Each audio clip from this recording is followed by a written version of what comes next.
tengan registrado y bien. De lo que teníamos que hablar el día de hoy iba relacionada a la parte final de lo que es la evaluación neurológica pediátrica, ya para directamente llegar a lo que es el diagnóstico cinético funcional, ¿verdad? Entonces, lo que tenemos que hacer es simplemente analizar toda la información que ya ustedes han encontrado. Entonces, han visto que hemos ido yendo por uno, pasito a pasito, por cada uno de los detalles que se tienen que analizar en el paciente pediátrico. Como les digo, va a depender mucho de la edad en la cual ustedes hagan el análisis. Y para ya poder determinar un diagnóstico cinético funcional, tienen que dirigirlo a dos áreas, o al área del sistema nervioso central o sistema nervioso periférico, ¿ya? En cualquiera de estas dos áreas, el diagnóstico va a ser un poco diverso. No se olviden que la CIF hace de que se haga el análisis en tres dominios, ¿verdad? En estructuras y funciones corporales, lo que es actividad de la vida diaria y lo que es participación. Entonces tenemos que hacer el análisis en cada uno de estos dominios. Si es de estructuras y funciones corporales, tenemos que entrar a la alteración que será un déficit. Entonces va a depender mucho de que si nosotros encontramos la alteración del niño con un problema que ya no tenga ninguna forma de poder ser revertido, ya con una afectación directa sobre alguna estructura del sistema nervioso, como por ejemplo en una parálisis cerebral, lo que nosotros denominamos ya actualmente como IMOC.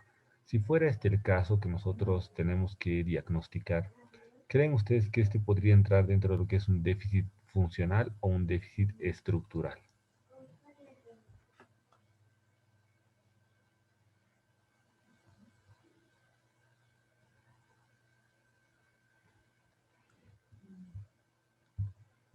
A ver, vayan analizando, chicas, practicando como si fuera, digamos, un caso clínico real. Paciente con parálisis cerebral infantil o IMOC, de 12 meses de edad, que tiene todos los antecedentes que ustedes ya han tomado en cuenta. Han llegado a un análisis de que la edad motora del niño es de 3 meses, pero este tiene 12 meses de vida.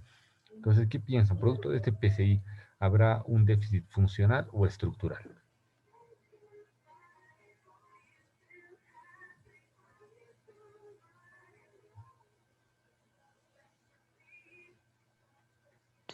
Doctor, creo que es funcional, Ya, déficit funcional y también sería estructural por el desarrollo del sistema nervioso del cerebro.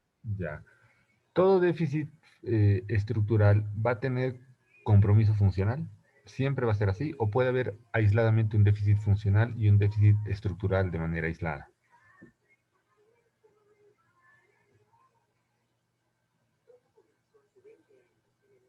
No, creo que no, creo que van Ya. juntos. Ya está bien, perfecto, no hay problema. Estamos bien dentro del análisis. Se dice que la mayor parte de los casos que cursan con un déficit estructural también van a tener consigo un déficit funcional, pero puede haber alguna circunstancia en la cual un déficit estructural no tenga alteraciones funcionales, sobre todo cuando estamos ante un paciente que ya ha tenido una adaptación a la alteración que nosotros estamos evaluando, y producto de esta adaptación ya funcionalmente se han modificado obviamente las características biomecánicas de un segmento, pero hay presencia de una alteración estructural. Pero como ya está dentro de un periodo de adaptación por la cronicidad de la alteración, se dice que podría solamente tener un compromiso estructural y no funcional. ¿Ya? Entonces, puede darse el caso. En el sistema nervioso no es así. Si hay un déficit de la estructura, sí o sí va a haber un déficit de la función. Entonces, si ustedes encuentran que hay un déficit estructural, también va a haber funcional. Sería déficit estructural y funcional. ¿Ya? Ahora, en el caso de la parálisis cerebral infantil o IMO, como Grecia lo decía, ya tenemos una alteración, ¿verdad?, a nivel neuronal. ¿Qué áreas se han afectado para la parálisis cerebral infantil, chicos? Para que haya una alteración tanto del tono como del movimiento. ¿Qué áreas de Brodmann se van a ver afectadas? La 3-2-1 de Brodmann. ¿Estoy en lo correcto, 6, doctor? 7. Ya. Podría ser 3, 1 y 2, podría ser 5 y 7, sobre todo si hay un compromiso sensitivo. Pero si hay un compromiso motor, como les planteo, y del tono muscular, se va a afectar sobre todo el área 4 y el área 6 de Brodmann. Si es más un compromiso del sistema piramidal, va a ser el área 4. Y si es más un compromiso del sistema extrapiramidal, va a ser el área 6. Entonces va a depender justamente del tipo de PCI que nosotros estemos valorando. Si es un PCI disquinético, que tiene una base extrapiramidal, o si es un PCI hemipléjico, dipléjico, monopléjico, tetrapléjico, doble hemipléjico, que va a tener bases netamente motoras del área 4. De eso va a depender, ¿ya? Entonces, pongámonos que estamos con un PCI tradicional, con alteraciones en lo que es el tono muscular, en el movimiento, tenemos un retraso motor muy marcado en relación a lo que es la edad cronológica, tenemos problemas cognitivos de por medio y demás. Entonces tenemos un déficit estructural y funcional a nivel del área 4 de Brodmann, ya principalmente. Ahora, si producto de esta lesión del área 4 hay alteraciones prácticas y demás, también van a estar afectadas otras áreas. Si hay alteraciones cognitivas en relación a la comprensión, va a estar afectada el área de Wernicke. Si está en relación a lo que es el lenguaje, va a estar afectada el área de Broca. Si tenemos una afectación motora masiva, entonces podemos denominar como un déficit estructural y funcional a nivel del lóbulo frontal, que involucra todas las funciones motoras. Pero si solamente estamos relacionándonos a lo que es tono muscular, motricidad y producto de esto el retraso motor del paciente, pues entonces va a ser netamente área 4. ¿Ya? Entonces sería déficit funcional, estructural y funcional a nivel del área 4. Ahora, para esa primera parte del déficit se le puede poner por qué razón, ya, por qué circunstancia está ocurriendo esta alteración. Entonces podemos complementarlo por insuficiencia motora de origen cerebral, ¿ya? Entonces eso quiere decir que estamos ya con un problema de parálisis neuronal, de alteración neuronal, de necrosis neuronal relacionado al IMOC, específicamente a nivel del área 4. Bien, entonces ahí ya tenemos la primera parte completamente descrita. Déficit estructural y funcional del área 4 de Brodmann por IMOC. Muy bien. Pasamos al siguiente dominio. Actividades de la vida diaria. Entonces aquí nosotros analizamos que va a haber tal vez algún tipo de limitación, leve, moderado, severo. En un paciente pediátrico las ABD son distintas, no son las mismas que un adulto. En un adulto es la alimentación, desplazamiento, higiene personal, el vestido. En cambio, en un niño, ¿cuáles son las ABDs básicas? Van en relación a los reflejos y reacciones de cada uno de los estadios que tenemos que ir analizando. Si digamos, miren, tenemos 12 meses y el niño debería estar caminando, pero no camina y solamente levanta la cabeza, será una limitación leve, moderada o severa. ¿Qué creen, chicas? A ver, leve, moderado, severa. Si tiene 12 meses el niño y solamente tiene control cefálico y ninguna otra función más.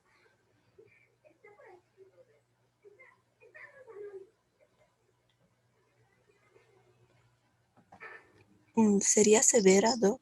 Excelente, Sí, severo. severa. Severo, ¿verdad? Porque como les decía, va mucho en relación a lo que son las alteraciones del tono muscular, en relación a lo que es el retraso motor. Por un retraso motor que triplica la edad del niño, pues entonces tenemos que considerar que ya es algo severo. Si está en relación a la mitad, el 50% en relación a la edad cronológica, puede ser moderado. Y si es menos del 50%, es aproximadamente de 3 meses la relación de retraso psicomotor, pues va a ser leve. En este caso es severo, ya porque tenemos bastantes meses de retraso motor o psicomotor. Entonces, con limitación severa a las ABDs.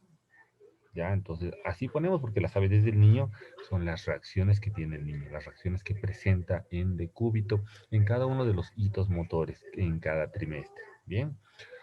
Y nos vamos a la parte y al área de participación. ¿Qué tipo de participación puede tener el niño? En el adulto hay participación laboral, académica, recreativa. En el niño, ¿qué participación tendríamos?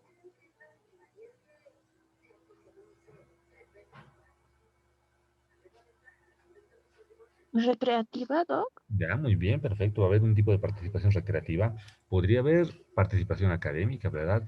En relación a la edad del niño, si está en una edad preescolar, escolar y demás, inicial, hasta los 12 años, tengan en cuenta que tenemos a un paciente pediátrico, entonces podría estar contemplado dentro de lo que es una participación también académica, la restricción del paciente. Entonces, va a depender mucho de esto. Pero estamos hablando aquí de un paciente que tiene de 0 a 12 meses. En este caso, la participación va a ser recreativa, pero también sobre todo va a ser una participación social. No olviden que este niño debería tener una forma fisiológica de interactuar con su entorno más próximo, que son los padres, tíos, hermanos o personas con las cuales interactúan. Entonces, todo se involucra para este niño dentro de una participación social. Entonces, con restricción a la participación social. Siempre que hay un PCI, por si acaso, hay restricción a la participación social. ¿En qué casos no va a haber restricción a la participación social? Cuando el niño puede interactuar de forma adecuada con su entorno, sin importar sus limitaciones motoras, ¿ya? Puede ser de que el niño tenga un PCI, pero no tenga alteraciones cognitivas, ¿verdad? Entonces, en este caso, puede interactuar, balbucear, llamar mamá, papá, generar apego hacia ellos, reconocer a las personas de su entorno más cercano. En ese caso, no va a haber restricción a la participación social.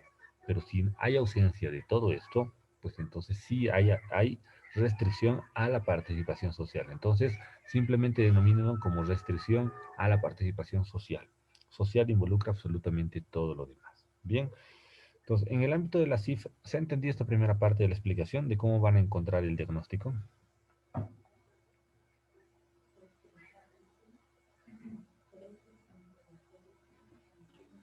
Sí, doctor.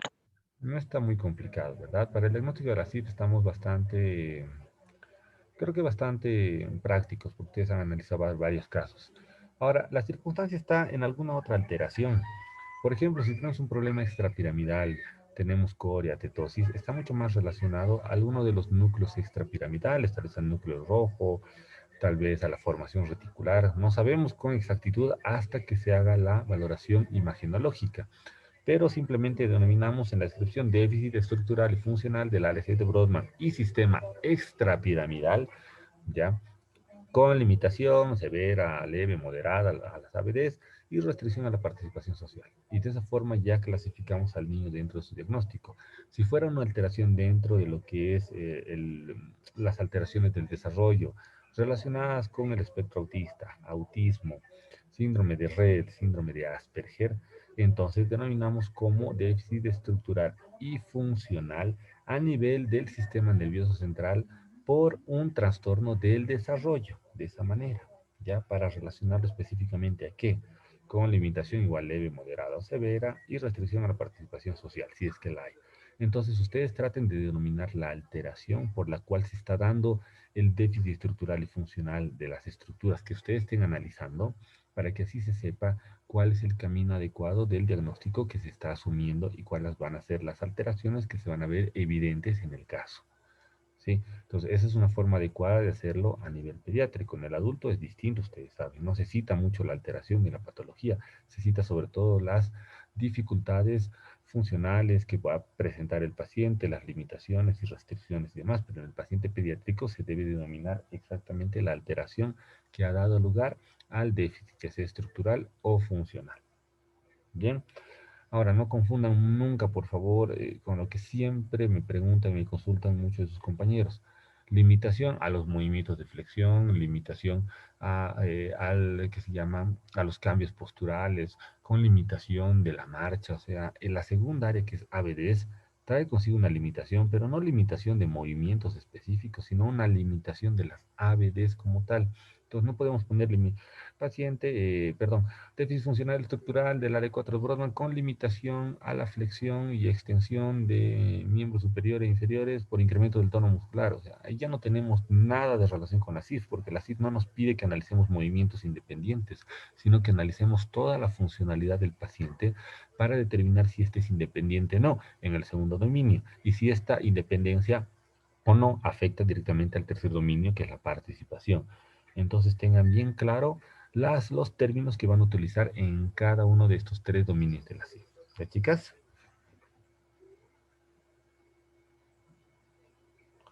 Bien. Entonces, en relación a esto, tenemos que también analizar los patrones de prácticas preferenciales, que es mucho más sencillo si ustedes se dan cuenta. Eh, Cuando hacemos el análisis tenemos que enfocarnos en el dominio, ¿verdad? Al cual pertenezca el caso. No se olviden que el dominio neuromuscular tiene patrones desde la A hasta la I. Y cada uno de estos patrones hace referencia a alguna alteración desde la más básica hacia la más compleja. Por ejemplo, si tenemos un patrón A, directamente va en relación a lo que es la reducción o prevención de un riesgo en relación a lo que es la actividad motora, en relación a lo que es la actividad funcional que presenta el paciente. ¿no? Entonces, si hay algún riesgo para poder generar alguna alteración, pues se lo clasifica dentro del patrón A. Y a partir del patrón B, hay alteraciones desde lo más básico hacia lo más complejo. Por ejemplo, el patrón B está en relación a lo que es un déficit a nivel del desarrollo neuromotor, esto quiere decir que tenemos un problema en relación al movimiento, ¿ya? Al movimiento, al control del movimiento. El patrón C ya está en relación a lo que es alteración con déficit motor, pero al mismo tiempo del sistema nervioso central. De forma no progresiva, habla específicamente este patrón C, entonces tiene directa relación con un IMOC. Ya, eso tómenlo en cuenta. El patrón C dentro del dominio neuromuscular tiene mucha relación con un IMOC porque habla de lo que es una alteración que se llama de la integridad sensorial, de la función motora, pero que es no progresivo, como justamente se clasifica el IMOC como una enfermedad no progresiva, ¿ya? Y que se puede haber adquirido en la infancia. Entonces, por eso el patrón C es el más relacionado con un problema neurológico pediátrico de este tipo. Ahora, el patrón D también habla de esto, pero habla de una alteración que ya se ha adquirido en la adolescencia ya o en la última parte de la edad pediátrica. Entonces ya no está tan relacionado con un IMO o con un PCI. Ya el patrón E habla de lo que es una alteración netamente de la función sensorial relacionada con un desorden progresivo del sistema nervioso. Eso quiere decir que es una alteración que está generando afectación continua, o sea, sobre todo una alteración que va a deteriorar un órgano y que este va a evolucionar de manera insatisfactoria, generando más problemas en un paciente, como por ejemplo se da en problemas cognitivos derivados del Alzheimer, el Parkinson, ya la corea de Huntington en el adulto. Entonces es mucho más relacionado a la edad adulta ya este patrón. El patrón F nos habla de lo que es la alteración ya del sistema nervioso periférico, perdón. Entonces aquí estaríamos relacionados sobre todo a un problema medular de la columna vertebral en relación a la médula o de algún nervio periférico en particular, ya sea por una neuropraxia, por una axonotemesis, neurotemesis. Entonces a partir del patrón F sobre todo se hace relación a lo que es la función del sistema nervioso periférico. El patrón G hace relación a lo que es una alteración relacionada a una polineuropatía. O sea, saben que una polineuropatía es una alteración de la conducción nerviosa por una autoagresión que se genera sobre la malla de mielina. Entonces, este patrón G es netamente enfocado justamente a una polineuropatía. No puede encajar en ninguna otra alteración.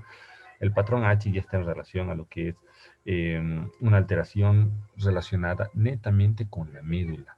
Ya, esta alteración de la médula va a ser una alteración no progresiva, pero va a generar invalidación completa en el paciente o parcial. O sea, por ejemplo, una paraplegia va a estar dentro ya relacionado con el patrón H como tal, que es una alteración tal vez también del sistema nervioso periférico.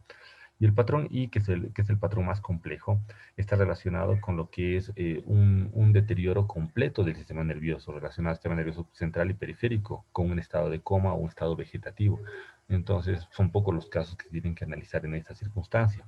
Pero, ¿qué es lo que, qué es lo que tienen que hacer ustedes dentro de estos patrones que enuncian que se llama esta clasificación? Lo que nosotros tenemos que hacer es verificar primeramente cuál es el patrón más relacionado con el caso de nuestro paciente y ese patrón añadirle términos que hagan referencia al tipo específico de alteración que nosotros estamos viendo. Por ejemplo, yo les decía que el patrón C es el que está más relacionado con un PCI, con un IMOC. Entonces, ¿qué dice completamente el patrón? Recordando un poquito. Deficiencia en la función motora e integridad sensorial. ¿De qué? Del área 4 y área 3.1 y 2 de Brodmann. Perfecto. Asociada con desórdenes no progresivos del sistema nervioso, de origen congénito. En la edad, y si es de origen congénito, en este caso va a ser en la edad prenatal, perinatal o postnatal. Ustedes lo ponen exactamente ahí. O adquiridos en la infancia. Entonces, eso ya se obvia, porque están poniendo si es pre, peri o postnatal. Y listo, ya tienen su patrón C completamente clasificado y analizado. Simplemente añaden ciertos términos al patrón para que se haga referencia específica a su paciente. ¿Ya? Entonces recuérdenlo, ya sea con, no sé, con un memotécnico y demás, porque cada uno de los patrones es bueno analizarlos, pero el patrón C dentro del dominio neuromuscular es el principal relacionado con una alteración relacionada al IMOC o una alteración relacionada al PCI. ¿ya? Entonces, si estuviéramos realizando otro análisis de una enfermedad, por ejemplo, como producto de un síndrome, entonces también podría ser el patrón C, pero más que el patrón C sería el patrón B, porque es un déficit en el desarrollo neuromotor relacionado directamente a aquí un trastorno del desarrollo, a un síndrome de Rett, a un autismo, a un espectro autista, que se llama un síndrome de Down, a un síndrome de Asperger, a un síndrome de X frágil. Entonces simplemente denomina la patología cuando finaliza la descripción del patrón. Ya, entonces, como les digo, las PPP son más fáciles de poder analizar porque solamente tenemos que complementar exactamente qué es lo que nosotros hemos visto en nuestro paciente, qué estructura está afectada y complementar con ese término el patrón que estemos analizando. ¿Se entiende esto, chicas, en relación a lo que es los patrones de prácticas preferenciales? Sí, Doc. Aquí una pregunta. En el patrón H, que es alteración de la médula espinal, aquí también entraría lo que son mielomeningocele y meningocele. ¿Puede entrar o no? No, porque este patrón H ya no está relacionado a una alteración congénita. La alteración congénita tiene relación directa con la función motora e integridad sensorial del sistema nervioso central, porque el sistema nervioso central en una edad prenatal todavía pertenece directamente al sistema nervioso central. Ya, mejor dicho, lo que es la maduración de la médula espinal. Entonces, en el patrón H solamente alteraciones netamente periféricas, sistema nervioso periférico que no tenga ninguna relación con las funciones del sistema nervioso central. ¿Sí?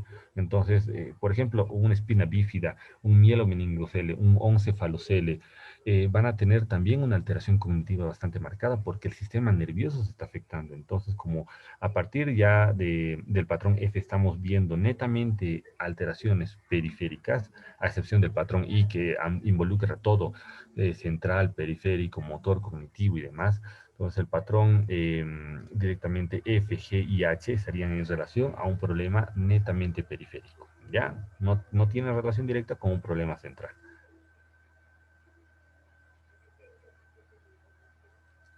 Ya, Doc, entonces está bien.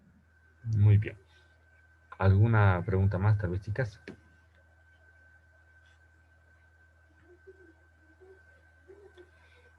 Bien, entonces una vez que ustedes encuentran el diagnóstico cinético funcional en base a estos dos modelos, se tiene que pasar a la etapa de lo que es el pronóstico. El pronóstico en el ámbito neurológico, aparte de que podría ser favorable, se dice que en fisioterapia todos los pronósticos deben ser favorables porque por lo menos algo podemos hacer con el paciente, algo podemos conseguir. En muchos casos, la lentitud, la complejidad del cuadro hace de que sea más reservado que favorable el pronóstico. Entonces yo les sugiero que en la mayoría de los casos donde tengan una alteración muy severa, muy marcada, hablen de un pronóstico reservado, ¿ya? Porque el pronóstico reservado es algo que solamente es un término que solo se utiliza para hablar a ciertas personas del núcleo familiar y explicarles cuál es la situación del paciente. Así sea un paciente niño, adulto, de la edad que sea, directamente no se interactúa con el paciente cuando se habla de un pronóstico reservado, ¿ya? No se le explica toda la complejidad del caso.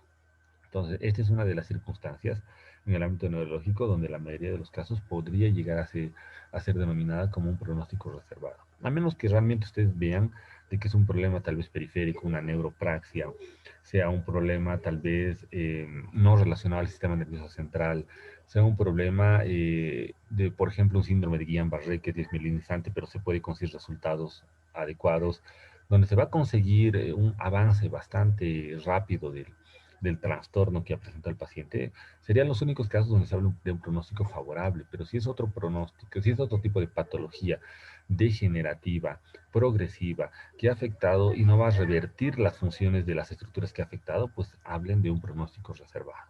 ¿Ya? Y después del pronóstico ya se entra a la parte crucial, a lo que le compete, a lo que le compete justamente a Clínicas 3, que es la planificación de la terapia. En la planificación de la terapia ustedes saben que tienen que todo describirlo en relación a objetivos de corto, mediano y largo plazo. En el caso neurológico con alteraciones del sistema nervioso central, ¿cuál creen, chicas, que será el objetivo a corto plazo? ¿Qué es lo primero que tendrían que conseguir con el paciente?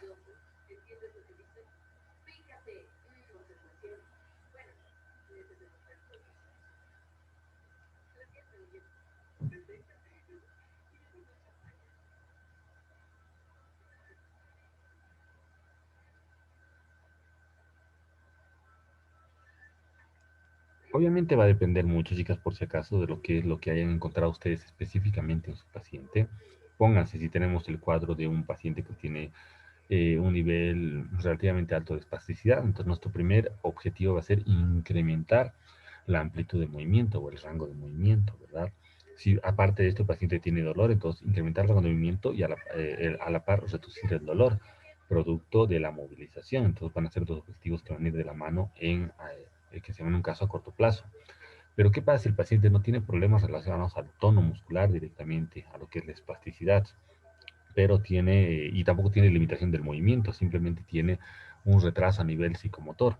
Entonces nosotros vamos a tener como objetivo a corto plazo estimular las funciones motoras propias de la edad del niño, de la edad del paciente. Entonces va a cambiar un poco el objetivo.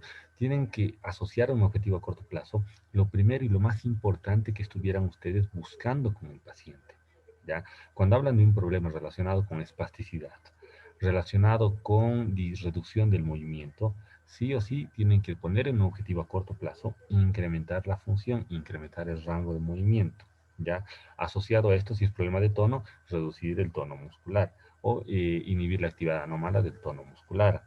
O si el paciente presenta dolor durante la movilización, reducir el dolor durante el trabajo de kinesioterapia. Entonces, vean, estamos consiguiendo algunos objetivos, ya que pueden ir formulados a corto plazo, porque es lo primero que deberíamos trabajar con el paciente.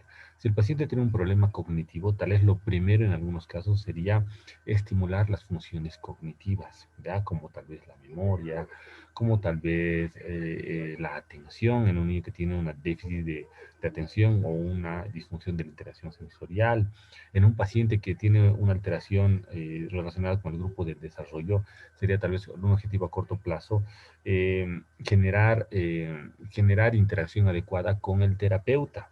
¿Por qué? Porque en base a eso nosotros vamos a conseguir los otros objetivos. Estimular el sistema somatosensorial del paciente, ¿ya? Inhibir la conducta estereotipada si es un caso de autismo. Entonces, cosas que ustedes tienen que hacer al principio y de lo cual va a depender el progreso del resto de su terapia, tiene que ser considerado como un objetivo a corto plazo. ¿Sí? Es lo más pronto que se tiene que conseguir. Ya a mediano plazo ustedes pueden ingresar ya con todos los recursos de kinesioterapia neurológica que ya tienen a la mano. Por ejemplo, uno de los principales objetivos cuando se tiene un problema del sistema nervioso central, ya sea que se produzca una alteración con hipotonía, perdón, con flacidez o con espasticidad, tienen que restablecer o tienen que estimular el tono muscular. Nunca pongan aumentar, nunca pongan disminuir el tono. ¿Por qué razón? Porque si nosotros ponemos aumentar o disminuir, ese término no se usa clínicamente. Es un término que no tiene base neurológica, porque si nosotros queremos aumentar el tono, pues automáticamente estaríamos pensando que vamos a irnos a conseguir espasticidad. Si queremos disminuir el tono, automáticamente vamos a ir a conseguir flacidez y eso no es lo que queremos conseguir. Nosotros queremos generar una estimulación del tono para conducirlo por un camino adecuado. Entonces, a veces el término que se utiliza en relación al tono es facilitar, ¿ya? O estimular directamente. Entonces, por eso ya van a elegir ustedes si es un caso que tiene hipotonía o flacidez, sobre todo la técnica de Castillo-Morales, que es prácticamente una de las pocas que trabaja sobre este grupo de pacientes, que se puede asociar tal vez a alguna otra técnica como es la técnica de Roth y puede estar asociada incluso a la técnica de FNP cuando queremos recobrar movimiento o patrones de movimiento. Si es un caso en el cual hay bastante espasticidad, la técnica por excelencia ustedes que es la técnica, o mejor dicho, el concepto Bobat, ¿ya? Que puede ser también trabajado en conjunto con lo que es el concepto Boita, ¿ya? Ahora, si se tiene el tiempo debido para el caso clínico, para la defensa del caso, les pueden pedir a ustedes que expliquen un poco, ¿verdad?, de cuáles van a ser dentro de estos conceptos o técnicas, cuáles van a ser los recursos técnicos que van a utilizar y cuáles van a ser las maniobras que están pensando también utilizar con estos pacientes. Entonces, es simplemente un repaso general, simple y básico a cada uno de los objetivos que presenta cada una de estas técnicas. No olvidemos que en Bobat lo principal es inhibir la actividad refleja normal, ¿ya? Y reducir el tono muscular. Son dos de los principales objetivos y fundamentos que maneja el concepto Bobat. Entonces, en base a eso, ustedes van a trabajar con estimulación en la etapa en la cual se ha quedado bloqueado el desarrollo del niño. Con Boita se va a utilizar estímulos nociceptivos para trabajar sobre la locomoción refleja y el volteo reflejo, que son los dos fundamentos de movimiento que maneja Boita, y de estos dos dependen toda la adquisición de movilidad, tanto segmentaria como global. Entonces aquí ustedes van a hablar de estos dos objetivos y específicamente también estimular las funciones motoras que han quedado inhibidas. Si tenemos una hemiplegia, van a trabajar sobre el hemicuerpo afectado con puntos de presión específicos sobre los segmentos que quieran movilizar, tal vez apófisis estiloides, cóndilos, perdón, epicóndilos del codo, sobre el acromio, en miembro inferior, sobre el trocánter mayor, cóndilos de la rodilla, en el fémur, sobre los maleolos en tobillos. Si quieren movilizar ya sea miembro superior o inferior, van a ser los puntos de presión con la locomoción que se va a conseguir. Entonces, todo va a depender del nivel de alteración que ustedes encuentren en el paciente y lo que quieran conseguir. Pero si quieren seleccionar una técnica, pues tienen que irse al siguiente campo, como les decía. Si es espasticidad, lo principal es Bobat, se puede complementar con Boita, que puede complementar también con unas bases de Roth. Doman de Lakato generalmente no se utiliza, es muy precario las bases que tienen Doman y de Lakato. La técnica de Peto también es bastante simple su análisis. La técnica o el concepto de FNP según Kabat es muy útil, ya sea en espasticidad o en hipotonía, sobre todo cuando se quiere recobrar patrones adecuados de movimiento.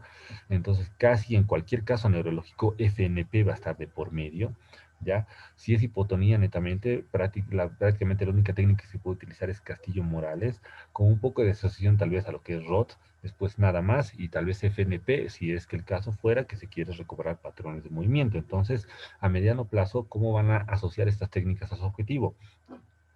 Reducir el tono muscular, perdón, estimular el tono muscular, ¿ya? Mediante la técnica de Bobat. Muy bien, perfecto. ¿Cómo lo van a hacer? Con las maniobras y principios que enuncia Bobat. Luego van a incrementar la funcionalidad y estimular el movimiento dependiente con la técnica, con el concepto FNP, utilizando los patrones de movimiento. Ya. Van a relajar la musculatura aplicando la técnica de Roth, ya con los recursos técnicos que trabaja Roth. Entonces ya tenemos un mediano plazo bien elaborado con técnicas específicas en el caso de un paciente que tiene alteraciones del tono muscular relacionadas con la espasticidad, que es lo más común. Si hubiera hipotonía, pues entonces cambiamos simplemente esto de estimulación del tono muscular mediante la técnica, mediante el concepto Bobat, con el término mediante la técnica de Castillo-Morales, con las bases fundamentales de esta técnica, ¿ya?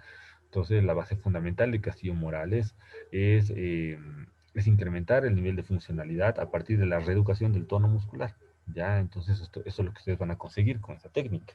Entonces, ya demuestran después, hablan un poquito de lo que son las maniobras que se van a utilizar, algo bastante simple. No les están pidiendo que ustedes elaboren todo un programa completamente protocolizado, porque están todavía llevando, están integrándose en los términos que se utilizan, en las maniobras. Entonces es algo que les van a solicitar, pero con cierta limitación. No les van a pedir que hablen de toda la técnica como tal, ¿ya? Ahora, a largo plazo, generalmente el objetivo en el ámbito neurológico es restituir las funciones completas del segmento, si es que se pueden restituir, o directamente incrementar las funciones motoras independientes o incrementar el nivel de independencia del paciente, ¿ya? Que lo van a conseguir con las mismas técnicas que estaban trabajando, no tienen que buscar nada nuevo.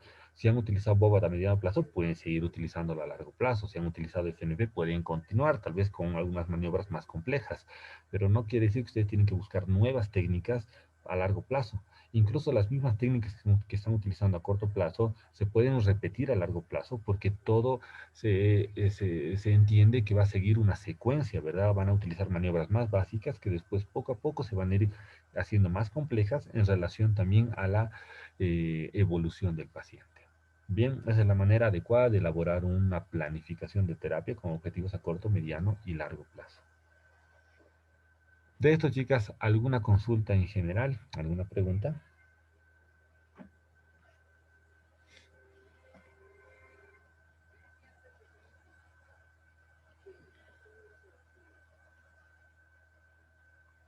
Doctor, una consulta. ¿Cree que en el momento de nuestra defensa vamos a explicar todo lo que vamos a hacer como tratamiento y todo eso? ¿Cree que nos haga practicar, o sea, manipular? Podría ser, o sea, depende mucho del tiempo que les asignen a ustedes. ¿Va a ser una defensa presencial la que van a tener? No, nos han dicho que ahora va a ser virtual. Ya, muy bien. Entonces, si es virtual, tienes la opción de por lo menos tener su ayuda a memorias al lado.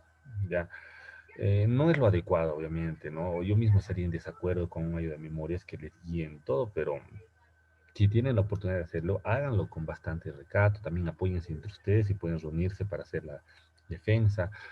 Entonces tengan más o menos una ayuda de memoria rapidita de cuáles son, digamos, solamente los objetivos de cada técnica. Sáquenlo los objetivos, ya. Entonces, si ya les ponen el caso y tienen que en ese momento decidir cuál va a ser el abordaje terapéutico en base a la evaluación que han hecho, entonces decidan, ya va a ser BOBAT. Entonces, dentro de BOBAT, como tenemos estos objetivos, ya vamos a trabajar de la siguiente forma. Este paciente de 3 meses solo mueve la cabeza. Entonces, ¿qué tenemos que estimular? Estimular la sedestación, buscar las posiciones en sedestación. En sedestación hay 3 posiciones que se trabajan, con defensas anteriores, defensas laterales, defensas posteriores, ¿ya?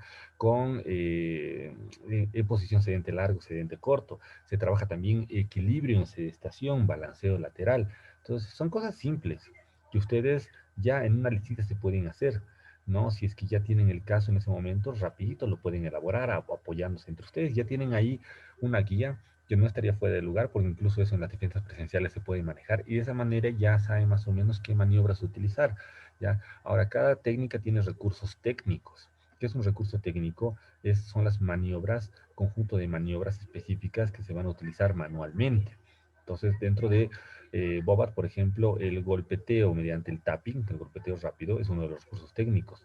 La utilización del balón es considerado como una herramienta de recurso técnico, ¿ya? Entonces, en Boitar, que es el recurso técnico, los puntos de presión nociceptivo. En ROT, el cepillado rápido, los roces con el hielo, el golpeteo también en sentido cráneo-caudal, son los recursos técnicos. Entonces, sabiendo los recursos técnicos de cada técnica, ustedes ya van a tener una herramienta con la cual defenderse si les piden, a ver, más o menos, qué es lo que usted estaría pensando hacer con este paciente. Entonces, ya se guían un poquito en relación a estos recursos técnicos. Ya, voy a complementar mi respuesta, voy a volver a enviarles el link de reunión porque está terminada esa primera reunión. Ya, entonces la grabo también y corto esta reunión para mandarles un nuevo link. Está bien, Doc. Ya, Doc.